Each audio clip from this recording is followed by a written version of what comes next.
'n hartlike goeiemôre, good morning. Daar sy. Nou ja, as jy gedink het jy is wakker, wag tot jy hoor wat vandag alles op die spyskaart is. Want daar is 'n groot verskeidenheid. Net lekker om te weet ons minister van sport staan ook hier, minister van sport. Jan, ons begin nogal oggendpraatjies met sport volgende. Wel, okay, maar voor ons by die oggendpraatjies kom, ons ontdek saam met Sheshni, waar's ek nou wat? Bless Daar you. sy. I'm too sexy for my. Ons begin weer. Ons ontdek saam met Sheshni Naidu van Just Be Studios hoe klankterapie kan help om liggaam en gees weer te sinkroniseer. Ons gesels ook oor die wêreldkampioenskap vir jaggeweerskiet en die groei van die sport saam met Denny Taljaard. Morney Visser kuier by ons om meer te vertel oor die bekroonde Suid-Afrikaanse rolprent The Trek. En ons sluit die program af op 'n hoogtepunt saam met die Mzansi Youth Choir wat gesels oor hulle nuwe produksie Mzansi Unbound. Dit gaan lekker. Inderdaad, kan nie wag nie, maar ons begin nooit oggendpraatjies met sport nie, maar vanoggend is dit iets anders. Die Indiese bokser Yasmin Lamboria is vasbeslote om wanneer sy in Glasgow te verskyn by die Statebond spele, dan gaan sy probeer om haar bronsmedalje van die vorige een te verruil vir goud. Op 24-jarige ouderdom is Lamboria reeds 'n krag om die rekening te hou. Sy het 'n skitterende 2025 agter die rug, waarin sy 2 wêreldbeker goue medaljes gewen het, voordat sy die wêreldtitel in die 57 kg afdeling in Liverpool ingepalem het. Maar Lamboria is meer as net 'n kampioen. Sy is ook 'n baanbreker. In 2022 het sy geskiedenis gemaak as die eerste vroulike bokser wat by die Indiese weermag aangesluit het. Sy oefen tans as deel van die weermag se Mission Olympics program en sê dit is vir haar 'n groot eer om jong meisies te inspireer om die sport aan te pak. Hoewel haar Olimpiese debuut in Parys met 'n vroeë nederlaag geëindig het, sê sy daardie teleurstelling het haar egter net sterker gemaak. Sy skryf haar huidige sukses toe aan haar afrigters, 'n sportsielkundige en die onwrikbare ondersteuning van die weermag.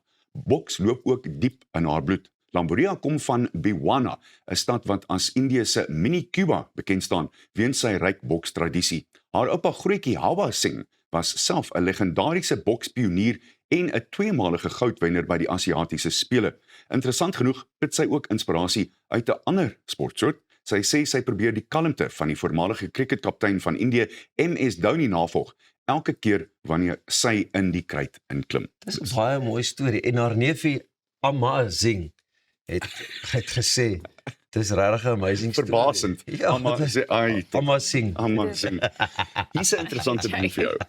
Dink julle twee dat as jy gefaal het met iets en jy leer iets daai, dat dit jou sterker maak? Ek glo so ja. Ja. En Ja, ek dink dit moet 'n konstante proses wees, want ek dink dit is al hoe 'n mens groei ook in die lewe. Korrek. Jy Korrek. weet? Ek dink dit begin by, jy begin met die gedagte om dit te wil doen en jy sê Ja. vir jouself, ek wil die hoogste sport bereik, maar jy moet weet jy gaan mos, ek dink is dit nie maar net soos wat 'n ou lewe in die lewe lewenslesse en goeders leer nie.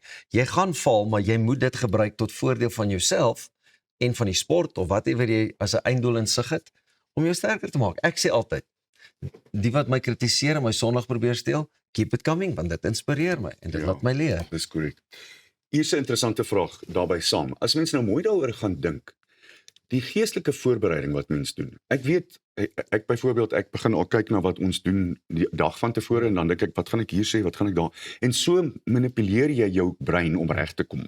Hoe werk julle daaraan aan die geestelike voorbereiding? Ek meen hierdie is nou nie eers, hierdie is nie 'n bokswedstryd nie, maar dis dieselfde tipe van voorbereiding. Ag, weet jy Arnold, ek sit maar in die oggende dan huil ek so 'n bietjie op my voete en van my bed. Dan staan ek op, gaan maak vir my 'n koppie koffie en dan kom ek hier. Nee, ek maak sommer 'n grap. Ek dink dit is presies soos wat jy sê. Ek dink voorbereiding vir enigiets in die lewe is so belangrik en ek dink 'n mens moet dit ook nie onderskat nie, want ek dink mense kan dadelik agterkom. Jy weet wanneer dit nie gebeur nie. Maar dit is ek dink dit is ook 'n kopskuif na aanleiding van hoe jy te werk gaan in die lewe. En ek dink sommige dinge of sommige dae gaan dalk 'n bietjie moeiliker wees as ander dae, maar ek dink dit is nodig want ek dink soos wat Pieter ook nou gesê het, wanneer 'n mens dalk soms so net so effens misluk met iets, dan leer jy dalk ook meer uit die proses Verseker, as wanneer dinge net seepglad verloop. Ja, is so. En nou ek dit die volgende keer beter gaan doen. Jy weet, dis soos die ronde golf wat Annie nou die dag verloor het. Hy moes baie daaruit leer. Ja? O, ons het nog nie saam golf gespeel nie. Nee, ek kan nie eers daai liedjie vertel nie. Ek kom van Fourways af, dus is my golf Fourways. Always. Maar ek het 'n Dunlop game. Ken jy 'n Dunlop game? Dunlop kan die kant van die fairway, Dunlop kan daai kant van die fairway. Luister, het jy al ooit aan 'n eetkompetisie of so deelgeneem? Kyk hoeveel pannekoeke of hoeveel goed jy kan eet en so nog nooit. Nee. Gelukkig nie. Hoor gou hierdie 'n baie lekker storie. Pieter Snyders van Johannesburg het onlangs gewys dat sy liefde vir hamburgers geen grense ken nie. Hy het almal se monde laat oophang by 'n burger eetkompetisie in Kaapstad deur 8 hamburgers in net 10 minute te verorber. Die kompetisie het Saterdag by die Time Out Market in die WNA Waterfront plaasgevind en die reëls was streng. Jy moes elke burger heeltemal klaar maak voordat jy aan die volgende een kon raak. Ek wil nie sê smil nie, maar geen neersit of lyn sny en fyn sny en allerlei sulke dingetjies nie. Snyders het vooraf by die huis geoefen en kon reeds 7 burgers baas raak. Maar op die aand van die kompetisie het hy sy eie rekord verbeter en hy het boonop vroeër die aand ook die prys gewen vir die vinnigste tyd om 'n enkele burger te eet. Dit beteken hy het aan die einde van die aand altesaam 9 hamburgers agter die blad gehad. Volgens Snyders was dit 'n taai stryd, veral teen een van sy teenstanders wat sowat 2 meter lank was. Die twee was verlang kop aan kop, maar Snyders het uiteindelik met 1 ekstra burger die oorwinning beklink en met 'n prysgeld van R5000 weggestap. Daarna, volgens oorlewering, het hy sy familie gestiek vir 'n burger. Het hy nog een gehad? Hoorie maar. Ek wil net sê, jy kry ons nou verskillende burgertjies. Party ouens sal met so 'n kompetisie, jy daai groot souserige burger sit, anders sal daai kleintjies soos wat ons maar van die kettingwinkels en goeders ken, net so ou kleintjies sit.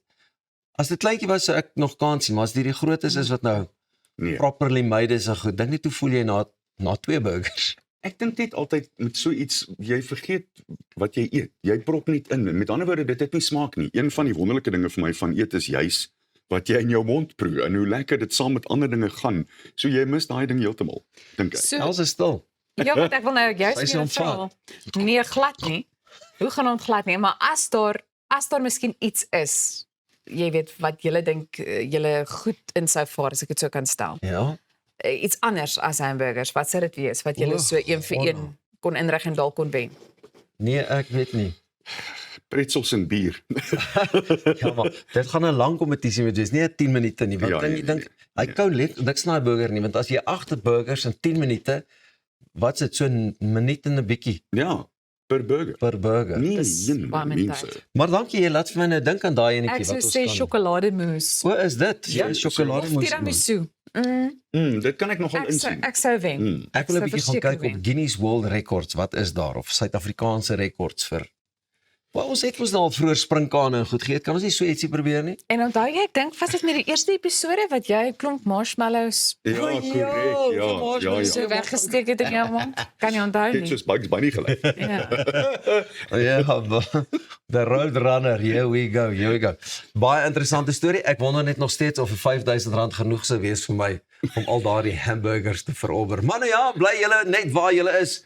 Ons het 'n opwindende en 'n baie lekker propvol program vir julle met heerlike musieke en al daai lekker goedjies. Ek kan ook nie wag om 'n bietjie meer uit te vind oor daai nuwe rolprent The Trek nie. Kryf jou nog 'n vars koppie koffie. Ons is net nou weer terug. Ons gaan net gou 'n draai by die winkels maak. Spreekwoordelik. Dan kan ons verder hier by. Goeiemôre, good morning.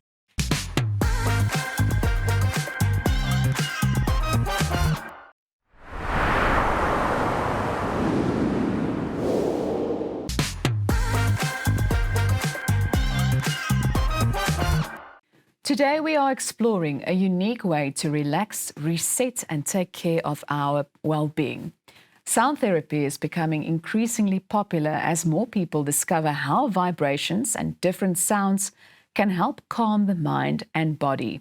Joining us is founder and CEO of Just Be Studios, Seshni Naidu, and she is here to give us a first-hand look at what sound therapy is all about and how it can help bring a little more balance into our lives.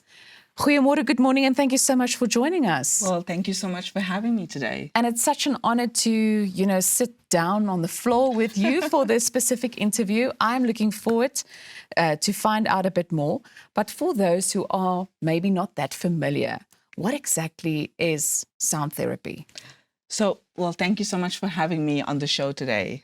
So sound therapy is a very intentional sound that gets used, creating frequencies and vibrations so that it can calm our mind and our body.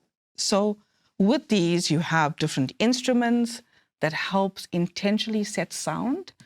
Literally, it does is that it provides support to the mind and the body and creating this restful, restoring reset in the body. And if you bring all of these acoustics together, they basically bring harmony back into the body again. And it resets the mind, it resets the body, and helps the nervous system to actually cope. It sounds amazing. But there are so many different wellness practices available today. So what would you say makes sound therapy different? That is so true and a very good question. So sound, before there was words in the universe, there was sound, right? And sound has always been there. So even when we are speaking, we are creating vibrations and we're creating frequencies, right? Sound itself, with the wellness programs, and there's some great programs in South Africa. Sound itself, people are wanting to, some people are wanting to meditate, but some people do not know how to slow down and bring themselves to a space of comfort, relaxation, and just to stop. Yes. Sound helps you to go back into your body again. So let's be honest, right? Everyone is in their minds and they don't know how to get out of their minds. Some people call it the monkey mind. Some people are very distracted as well with everyday activities and in the rat race that we are. Sound helps you to pause, to reset, to come back into your body, to feel the body again. And a lot of people are not in their bodies. So they are not present, if I can put it that way. They're not, yes. Okay, but so is there any preparation that one should do before they attend a sound therapy session? And what does a sound therapy session entail? So there is absolutely no preparation and no experience needed. Okay. Right? So sound therapy, you can have one-on-one therapy, or you can have a group setting of people that come through. And people will have their yoga mats, they would lay down, and basically you just lay there and just experience, and most importantly, embody the vibrations and frequencies that get created for you on that. So it helps people to kind of like feel versus think.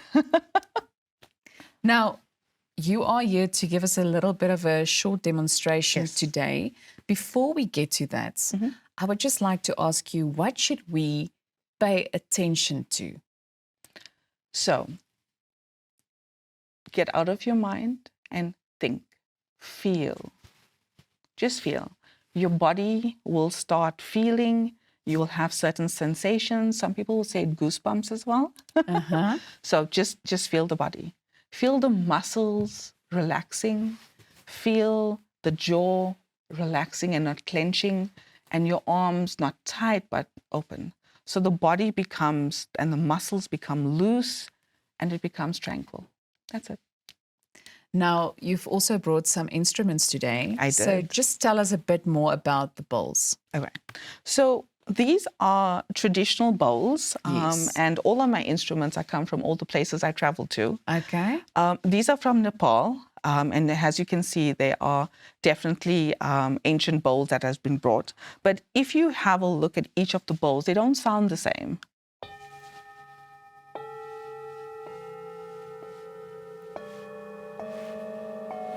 So these bowls have different, when we talk about frequency, we talk about hertz. So it sends through different hertz through the bodies, right?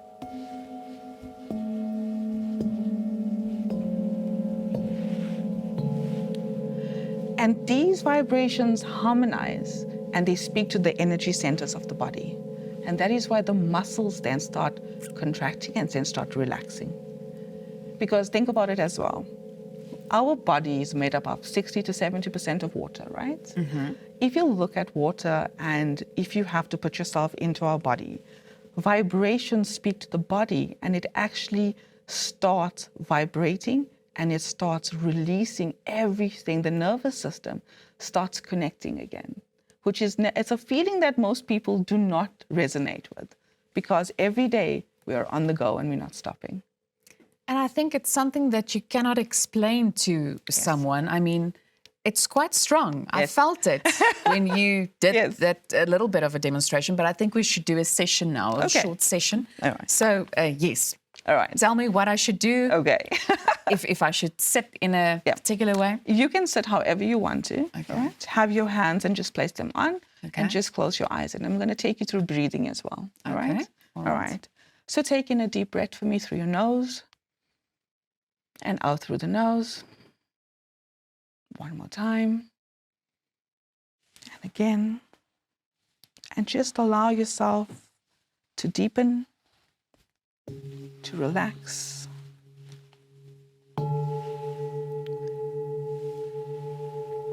Relax the jaws, the mind. Listen to the feeling, the sensations that may come up.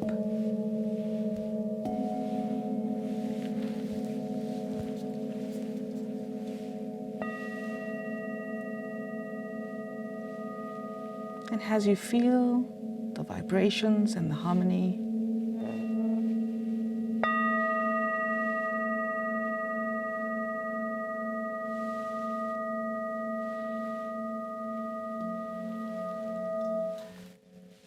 notice your body.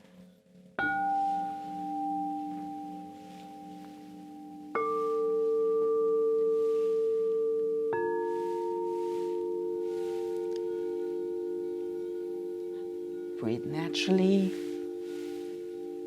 Just allow the frequencies to run through the body.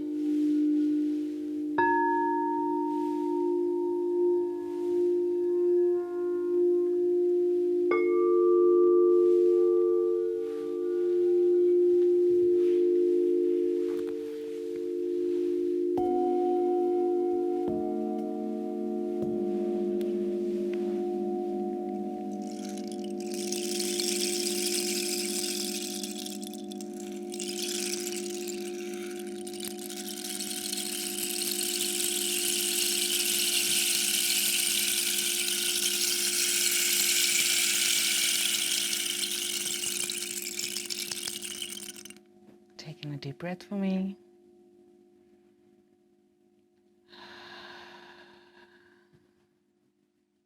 And when you're ready, you may open your eyes.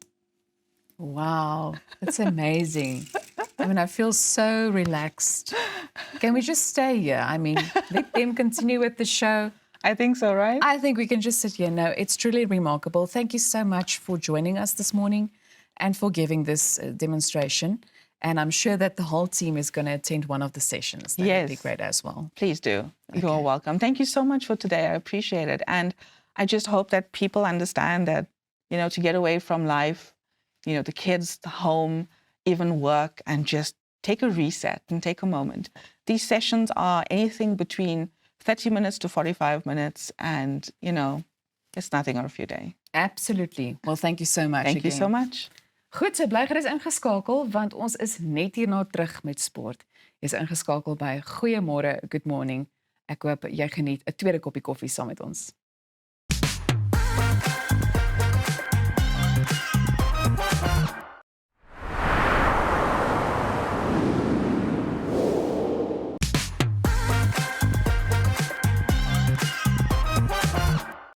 Goeiemôre, good morning, lekker om jou saam met ons te hê.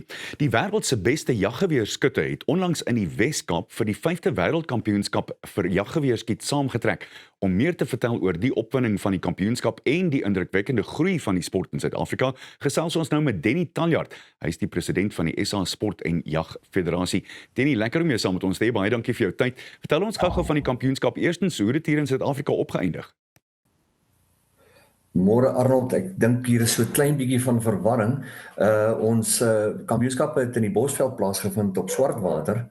En ja, dit is ons interne kampioenskap. Dit was nie 'n wêreldkampioenskap nie. So iewers ek dink die lyne is so klein bietjie gekruis, Maar ja, ons het jy weet 'n klompie skits, 18 skits wat teen mekaar deelgeneem het wat uit die verskillende provinsies uit geselekteer is deur die deelnameproses en dan uiteindelik dan aan die nasionale kampioenskappe deelgeneem. As mens so praat van die nasionale kampioenskappe, natuurlik jaggeweerskiet in Suid-Afrika is 'n baie groot ding, maar mense dink nie daaraan as 'n amptelike sport nie. Verduidelik asseblief vir ons hoe werk dit? Arnold, ons word in die provinsies word die ouens toegelaat om 6 jagte te doen. Elke deelnemer het toelating tot 6 jagte waar dan hulle dan deelneem onder spesifieke kriteria onder baie etiese reëls. Ek gaan julle nou nie besig hou met die reëls nie, want dan gaan ons heeldag hier wees. Maar die reëls word dan word hulle uitgedien in die provinsies en dan kom die provinsiale spanne te mekaar deel om die nasionale kampioene te bepaal. En hoeveel jaar is dit nou al 'n amptelike sport in ons land, Denny? Jong, die SA Sport en Jagfederasie is al amper 35 jaar in bestaan en dit het juis ontstaan uit 'n klompie ouens wat gevoel het dat jy weet hulle meer eties wil jag en op 'n baie meer bepaalde manier jy weet dit op 'n hoe kan ek dit stel ja eties is maar eintlik die woord sodat jy weet die sport as 'n sport gebruik kan word, maar dit is uiteraard maar net jag wat onder bepaalde reëls dan gedoen word sodat elke persoon 'n gelyke kans staan. Jy noem 'n baie interessante punt. Geef vir my die definisie van wat jy dink daardie tipe van etiese benadering behels. Wat is dit? Jong, etiek dink ek verskil van elke persoon tot persoon. Elke persoon stel maar sy eie etiek daar, jy weet, daar's 'n ou gesegde wat sê wat jy glo is waar. En maar die bepaalde ding is dat ons probeer jy weet die prooi so maklik as moontlik neem. Met ander woorde, ons skootplasing is van kardinale belang en dan die aantal skote wat op 'n bok geskiet word is ook van kardinale belang. Met ander woorde, ons probeer die bok dood met een skoot en ook op so 'n wyse dat die bok redelik vinnig jy weet sterf. Met ander woorde, dit is die twee hoofkriteria en dan die kwaliteitsgehalte van die trofee word dan as 'n derde punt bygevoeg om jou totale punt te bepaal. En daardeur word ons mense gedwing om nie waagskote te doen nie en ook op 'n baie goeie manier die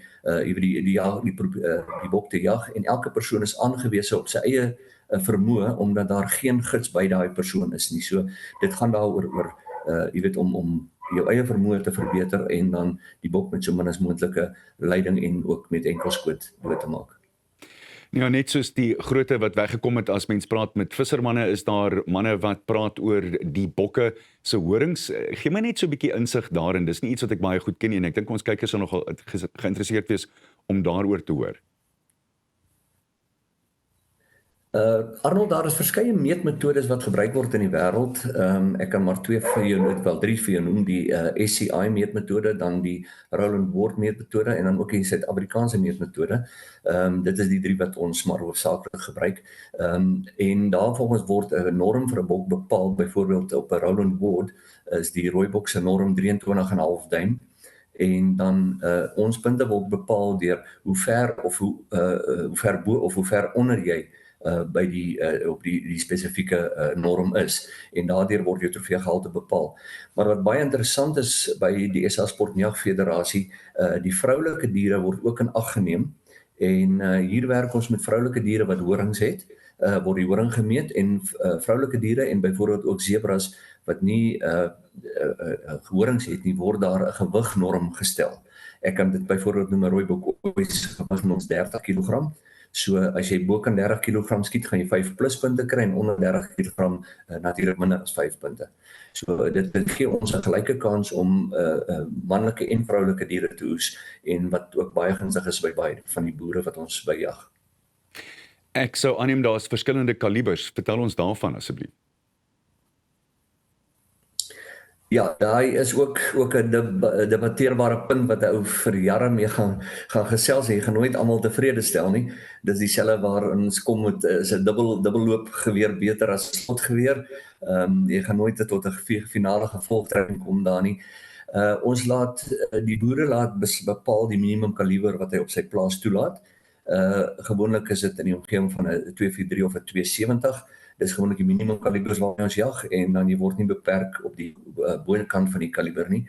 Dit is vir elke jagter tot sy eie besluit, maar die .30 kalibers is ook redelik baie gewild. Vertel vir ons van waar Suid-Afrika in die wêreld is wat die kompetisie aanbetref. Waar pas ons in en hoe goed is ons wat wêreldstandaarde aanbetref? Weet jy, Suid-Afrika uiteraard is 'n baie goeie jagbestemming. Ek meen ons het so groot geword, dit is hoe ons in die lewe gebly het in die vroeë jare en ek dink dit is nog steeds 'n baie goeie punt. Ons is juis tans besig om te gesels met mense internasionaal om die hele aspek internasionaal te kan aanbied. Jag wêreldwyd is baie groter as wat mense dink. Jy weet ons in Suid-Afrika dink dat ons die alfa en die omega van die jag veld is, maar daar is geweldig baie van die oorseese lande wat ook baie kragtige jagters is en hulle wil graag in Suid-Afrika kom jag en ook hier kom deelneem teen ons. So ja, daar is regtig 'n oop veld vir toekomstige internasionale deelname. En ons het daarmee begin deur te sê die sport groei met rasseskrede in Suid-Afrika. Eerstens, hoe werk dit op die oomblik wat dit aanbetref en is daar plek vir nog verbetering wat dit aanbetref? Arnold, ja, ek dink die belangrike ding op hierdie stadium wat 'n mens moet besef, die ekonomie knyp almal maar 'n bietjie. So daar is 'n bietjie van 'n remskoen wat die ekonomie betref. Jy weet die wild het baie duurder geword, die ammunisie en goede duurder geword, reis het duurder geword. So daar is heidaglik so 'n bietjie van 'n stremming op die industrie, maar ek dink sodra al die dinge gesettel het, ons sal nou nie praat oor die wêreldoorloë wat aan die gang is nie, maar as ons so 'n bietjie kan ontspan, dan sal ons regtig weet die industrie weer kan laat groei, maar soos ek vir jou sê, die internasionale deelname sal uiteindelik ook bepaal dat die ding jy weet ek moet dit nie sekere ding noem nie, dat die sport sal voortbly staan en vorentoe sal groei. So ja, die internasionale deelname dink ek gaan 'n werklike groot impak hê ook op die Suid-Afrikaanse deelname. En laastens, baie vinnig, waar kan mense vir julle in die hande kry? Man, ons is op die SA Sport en Jag Federasie se webwerf. Hy sê sa-sportjag.co.za. Ons nasionale sekretaresse, haar nommer kan ek ook vir jou gee. Ek gaan vir jou heidaglik net my nommer gee en dan kan ek dit verwys, is 082 440 1852. Baie dankie, waardeer dit regtig. Ons is net hierna terug.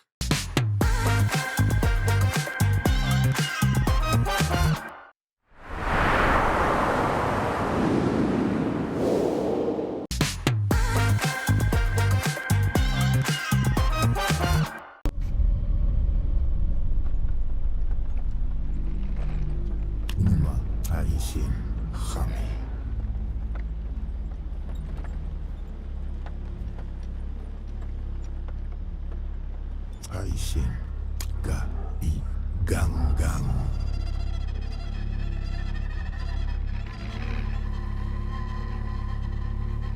Aba ba di surus. Kari kau.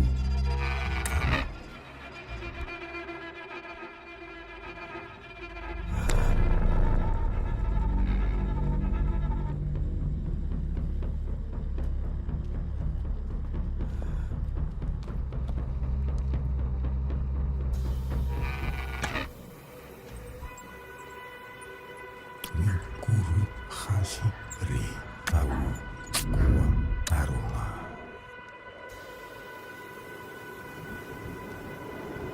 Nep and mati nepda.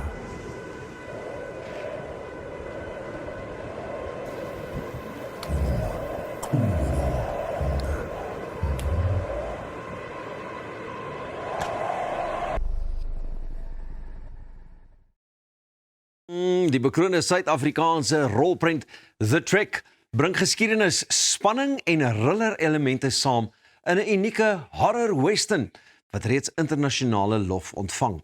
Die film met Morney Visser in die hoofrol as Karel Uys speel af in die genadeloose Kalahari van 1846 en maak eerskomende Vrydag die 31ste Julie sy plaaslike bioskoopdebuut. Mornay kuier vanoggend saam met ons om meer oor die besonderse produksie te vertel. Mornay, hartlike goeiemôre. Lekker om vir jou te sien en ek moet sê, The Trek is beslis nie jou gewone Suid-Afrikaanse tipe van rolprent nie, né? Vertel vir my so 'n bietjie meer, sonder om te veel weg te gee. Wel, ek dink vir Suid-Afrikaners is land, grond, jy weet, is 'n groot ding, jy weet, om jou stukkie grond te besit. En die groot trek was immers oor grond en jou eie grond te hê en vryheid te hê. Jy weet, daar's oorlog geveg oor grond, daar's familiebande gesmee, daar's families verwoes deur dit. En ek dink die trek het my baie aangetrek, want dit het my laat dink aan my voorvaders, wat hulle deur is. Maar nie net hulle nie, ook ons ander, weet, rassegroepe en mense in ons land, jy weet, vir ons almal is grond 'n groot ding. En die trek gaan regtig waar oor die drie tipe groepe mense wat vir dieselfde landreg gaan, hier in die middel van nêrens. En hulle moet mekaar help om daar uit te kom, maar hulle probeer mekaar ook doodmaak terwyl hulle daar uitkom. Jou karakter sal ook enigiets doen om sy gesin te beskerm. So hoe het jy hierdie rol benader? Jy weet, veral so binne hierdie intense en donker verhaal. Wel, ek dink dis die ding, jy weet, om alles te doen vir jou familie is nogal 'n donker ding. Want jy doen alles vir hulle en jy kyk nie eintlik aan hoe dit ander mense beïnvloed nie. Jy is so gefokus op jou familie. En ek dink die trek, jy weet, hy vra daai vraag, jy weet, is dit die regte ding om te doen, om alles te doen vir jou familie en nie na die groter prentjie te kyk van mense om jou nie. Om die rol te speel het op die einde van die dag het ek gespeel as hy is in elke man. Elke man probeer voorsien, elke man probeer doen wat hy dink is reg.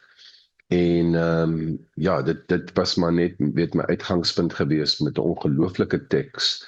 En dis 'n groot woord wat ek nou vanoggend probeer reg sê het, is kinematografie. Cinematography. Ek wou dit nie vir cinematography sê nie, maar ek dink, is 'n pragtige woord. Maar ja, maar hoeveel lettergrepe. Hoor jy, en dis vir my interessant. Ek meen, iemand van jou kaliber ook kry seker daagliks, jy weet, aanbiedinge en rolle en gedagtes wat met jou gedeel word, maar wat spesifiek is dit wat jou aangetrek het? Is dit maar omdat jy geweet het dit is deel van 'n groot produksie, jy het nou genoem van die teks, is dit maar al daardie faktore wat bymekaar gekom het en net vir jou gesê het, wow, hierdie enetjie trek my nogal regtig 'n bietjie meer aan. Natuurlik, jy weet dit, ja. Dit is 'n klein cast en daar was net een rol gewees vir die karakter. En iemand soos vir my, so ek het baie gelukkig dat ek die rol gekry het. Wat my aangetrek het is net soos ek gesê het, jy weet, dit is eintlik 'n storie. Ek het die ander dag met die premier toe ek uitstap, toe kom iemand toe na my toe en hulle sê, "Sjoe, ek is so bly ek hoef nie te trek nie." En dit het my net laat dink aan hoe vinnig ons van ons verlede vergeet, jy weet. Daai geleentheid om in die skoene te wees van iemand wat dalk deur die groot trek is en deur iemand wat 'n Afrikaner wat hier in die land kom en dan neem die Engelse oor en dan moet hy gaan smeek vir 'n stukkie grond en dan moet hy daai grond gaan vind en hy moet sy familie daartoe vat.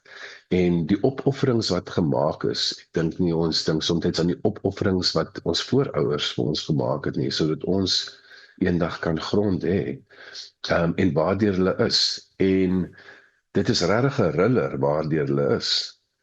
Jy weet, voor ek kan het ons gesê, joh, ek kan nie opry Johannesburg of Afrikaap toe in 'n motor sonder dit nie. En jy weet, dit was net vir my so om weer in daai wêreld te wees en om in die Kalahari te wees en te vervul met waar ons te vervul met, maak jou net regtig dankbaar, om te sien waardeur almal is. En ja, ek wou eer daaraan gee.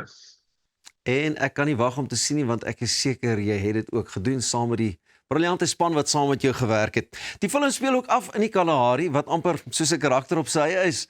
Het julle enige uitdagings gehad wat daardie uiterste omstandighede betref om te verfilm of dink jy dit het maar net gehelp om die karakters ook net self sterker te maak? Ja, dit sit jou reg daar, jy weet. Ek was eintlik my siening oor die Kalahari het heeltemal verander, Pieter, want ek het altyd gedink, wag nee, die Kalahari is 'n bietjie meer agter ons, jy weet, maar op baie stadium ons het dit 2 jaar terug gefilm, het ons die load shedding gehad en al daai tipe van goed, maar dan is jy in die Kalahari en jy sien nie 'n kraglyn nie, maar almal het solar.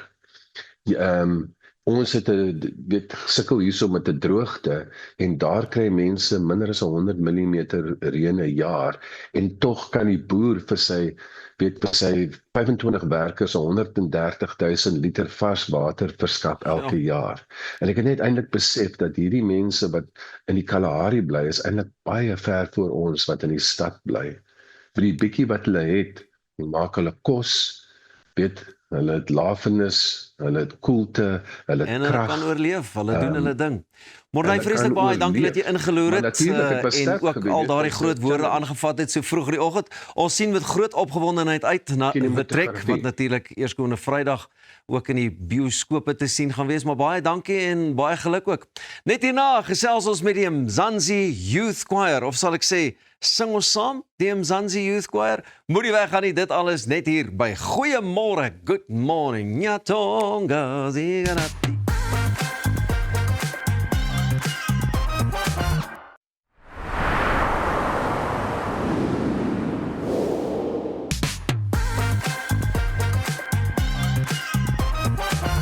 From South African stages to some of the biggest platforms in the world, and today on Goeiemôre Good Morning, the Mzansi Youth Choir continues to showcase the power of music and young talent. Here they are.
Woohoo! Thank you so much. Now, after performances on shows like America's Got Talent and the FIFA World Cup 2026, the choir is returning to Soweto Theatre with their new production, Mzansi Unbound. Joining us are Simpiwe Nkosi and Zoe Gulwa from the Mzansi Youth Choir. Goeiemôre, good morning, and thank you so much for being here. Thank you. Thank you for having us. And it's such an opportunity or a privilege for me and an honor for me to have this opportunity to be able to speak to you guys this morning. But I would like to start with the fun stuff. What is the best part of being part of a choir and this specific choir? For me, I must say it is being on world stages and experiencing a life that I never thought I'd experience. Also, I think it's just experiencing the love that I experience in Mzansi Youth Choir. So I guess that's my highlight. And for you? I think the biggest thing for me is the sense of family that we have in the choir. We create bonds and we are brothers and sisters. We have our fathers that are always there supporting us and guiding us. So that is just the biggest thing for me. And how did the two of you first get involved with the Mzansi Youth Choir? So we have auditions every year. And for me, my audition was 7 years ago. And for her, it was 4 years ago. Yeah. So after that, you do your best at the audition. And yeah, you just wait for the call. And was singing a part of your life from a very young age? Yes. With me, I started back in school. I was part of a choir. I guess I got picked out and I was just like, okay, so since there's something called Mzansi Youth Choir, let me go audition. And I guess that's how I've discovered. Yeah. And for me as well, same.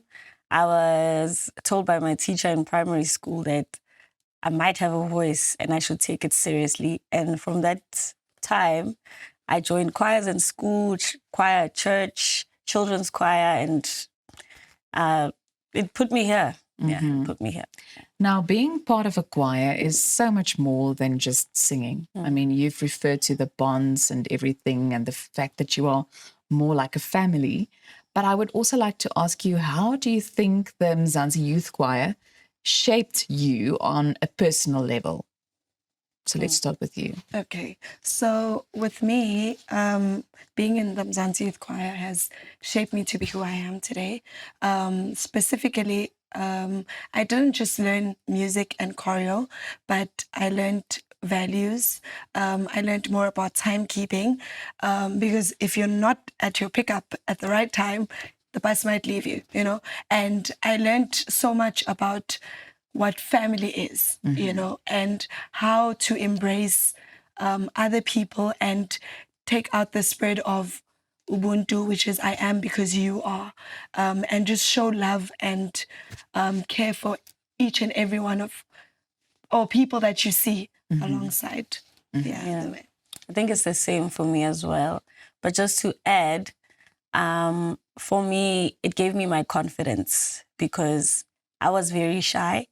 And my mom is always surprised that, oh, this is you. Look at you today. You are doing interviews and you speak so well.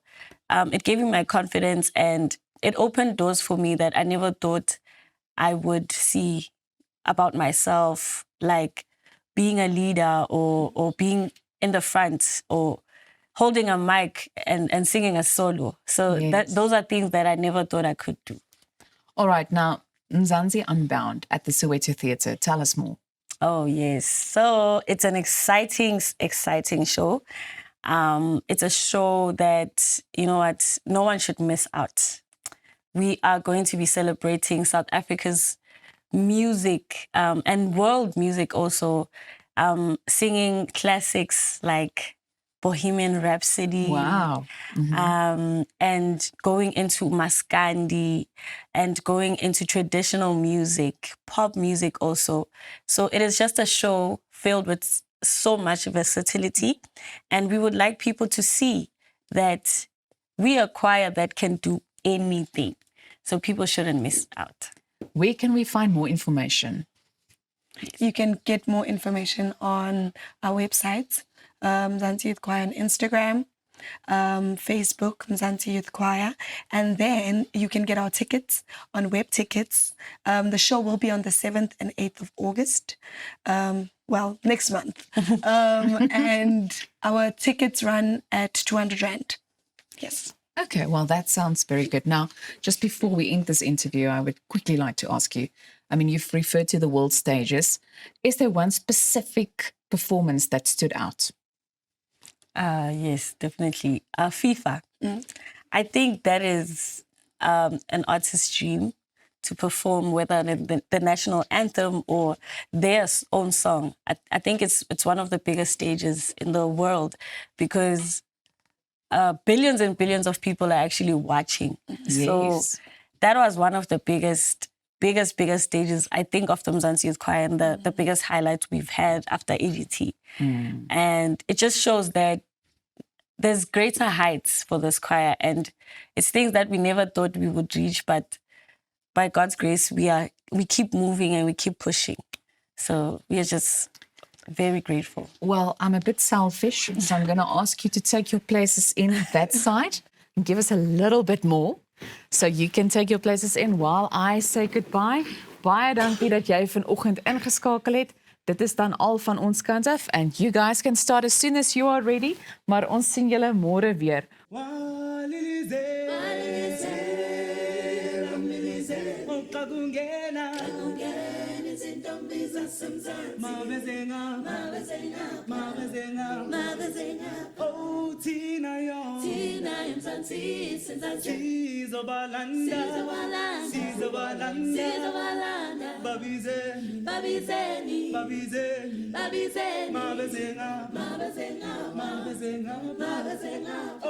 Tina yo, Tina, Tina,